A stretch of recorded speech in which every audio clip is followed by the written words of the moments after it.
അൽഹംദുലില്ലാ അസ്സലാത്തു വസ്സലാമു അലാ റസൂലില്ലാ.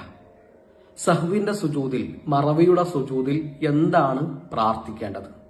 നിസ്കാരത്തിന്റെ സുജൂദിൽ നമ്മൾ എന്താണോ പ്രാർത്ഥിക്കാറുള്ളത് അത് തന്നെയാണ് മറവിയുടെ സുജൂദിലും പ്രാർത്ഥിക്കേണ്ടത്.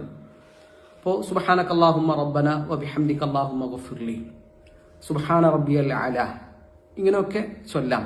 അതല്ലാതെ മറവിയുടെ സുജൂദിൽ പ്രത്യേകമായിട്ടുള്ള ഒരു ദിക്റോ പ്രാർത്ഥനയോ ഒന്നും വന്നിട്ടില്ല. ചിലരൊക്കെ മറവിയുടെ സുജൂദിൽ, സഹ്വിന്റെ സുജൂദിൽ സുബ്ഹാനമല്ല യനാമു വലാ യസ്ഹു എന്ന് ചൊല്ലാറുണ്ട്. അതിന്റെ അർത്ഥത്തിന് തകരാറൊന്നുമില്ല.